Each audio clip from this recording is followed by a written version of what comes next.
할렐루야. 말씀으로 하루를 여는 9월 13일 월요일 삼천교회 아침 묵상입니다. 오늘 말씀은 창세기 32장 27절로 30절입니다. 그 사람이 그에게 이르되 내 이름이 무엇이냐? 그가 이르되 야곱이니이다.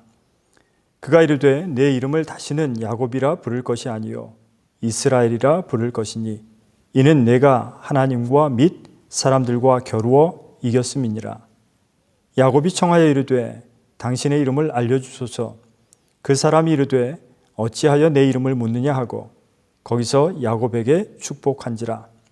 그러므로 야곱이 그곳 이름을 브니엘이라 하였으니 그가 이르기를 내가 하나님과 대면하여 보았으나 내 생명이 보존되었다 함이더라.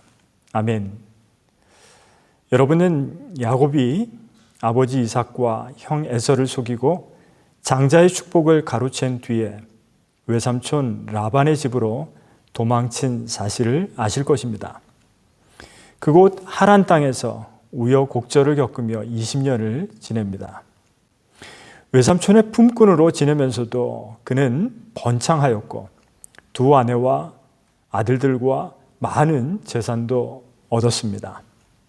이제 돌아가야 할 서슬이 시퍼런 형 에서가 있는 아버지의 집으로 가는 그의 마음은 한없이 불안하기만 합니다. 야곱이라는 이름은 속이다 혹은 붙잡는 자라는 의미입니다. 형의 발 뒤꿈치를 붙잡고 나올 만큼 태생적으로도 욕심이 많고 또 열등감이 있었던 야곱은 한평생 그 이름대로 살았습니다. 그는 속이고 의심하고 때론 신경질적인 기질의 사람이었습니다. 오늘날 기준으로 보아도 바람직한 그리스도인은 아니었습니다. 늘 문제가 있거나 또 문제를 만들고 있거나 아니면 문제를 해결하는 중이거나 즉 문제투성이인 그런 인생을 살았습니다. 그래서 아마 우리들은 야곱에게 더 큰 공감이 가는지도 모르겠습니다. 자신은 그렇게 남을 속이면서 살던 그였지만 의심은 많아서 누구도 신뢰하지 않았습니다. 심지어 하나님까지도 온전히 신뢰하지 못하고 살았습니다.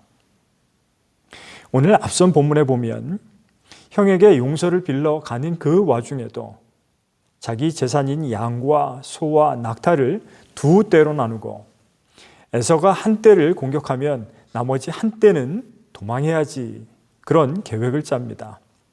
그리고 온갖 예물을 앞세워서 형의 마음을 누그러뜨리려는 인간적인 방비를 세워놓고 그리고 제일 후미에 두 아내와 두 여종 그리고 11 아들 모든 일가를 남겨둡니다. 그런데 그는 그 일가를 야복강 너머로 건넨 후에 홀로 야복나루에 남습니다. 그리고 깊은 상념에 잠기게 됩니다. 홀로 있던 야곱은 목숨을 걸고 하나님을 붙들고 씨름합니다. 밤이 새도록 이제까지 자신이 붙들고 있었던 인간적인 방법과 술수를 내려놓고 드디어 하나님을 붙들게 된 것입니다. 그리고 바로 그날 밤에 그는 하나님 앞에 온전히 깨져서 새롭게 변화됩니다. 새 이름을 얻고 하나님이 원래 의도하셨던 인생대로 살아갈 힘을 얻게 되는 것입니다. 그런데 그러기 위해서 그가 치러야 할 대가가 있었습니다. 하나님과의 씨름으로 허벅지 관절이 어긋났습니다. 그래서 다리를 영구적으로 절게 되었습니다. 무력하고 절박함으로 앞으로는 영원토록 하나님께만 매달리는 삶을 살게 된 것입니다. 그렇게 의존해야만 하는 그 연약한 자리에서 야곱은 세상을 축복하는 나라, 즉 이스라엘이 됩니다. 이스라엘은 하나님을 이기다라는 뜻도 있지만 하나님이 이기게 하신다라는 뜻도 있습니다. 우리가 알지만 바울이 3번이나 육체의 가시에서 벗어나게 해달라고 하나님께 간구한 장면이 떠오릅니다. 그러나 하나님께서 뭐라고 말씀하십니까? 내 은혜가 내게 족하다. 이는 내 능력이 약한 데서 온전하여짐이라 말씀합니다. 이후로 바울은 자신이 약할 때마다 강함 되시는 하나님의 능력을 오히려 자랑하고 살아갑니다. 같은 방법으로 하나님께서는 때로 우리가 하나님과 동행하는 삶의 여정 가운데 우리에게 허락하시는 상처가 있습니다. 그 상처를 통해서 우리가 건강하지 못한 영성에서 오히려 벗어나서 안에서부터 밖까지 속속들이 변화시킬 진정한 영성을 갖게 하실 때가 있는 것입니다. 그때 우리는 그 상처를 부인하거나 또 숨기거나 하나님께 화를 내거나 남의 탓을 할 수도 있습니다. 그것이 아니라면 하나님께 간절히 매달릴 수도 있습니다. 여러분은 어떻게 하시겠습니까?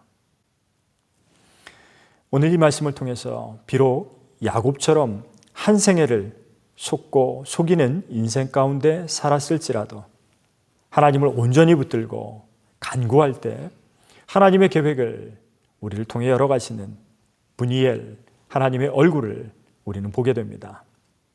야곱은 그날 하나님 앞에 완전히 깨짐으로 결코 망한 사람이 아니라 놀라운 축복의 사람이 되었습니다. 이 아침 하나님을 붙들고 매달릴 때 혹시 우리가 얻게 되는 상처라도 기쁨으로 약할 때 강함 되시는 하나님을 자랑하시는 여러분들 되셔서 고난 가운데서도 실망하지 않고 늘 하나님의 얼굴을 바라보는 삼천교회 모든 성도들이 되시기를 간절히 축원합니다. 기도하겠습니다. 하나님, 야곱 같은 우리를 붙들어 주심을 감사합니다. 우리가 주님을 붙들 때 우리 인생이 변화되게 하옵소서. 예수 그리스도의 이름으로 간절히 기도드리옵나이다. 아멘.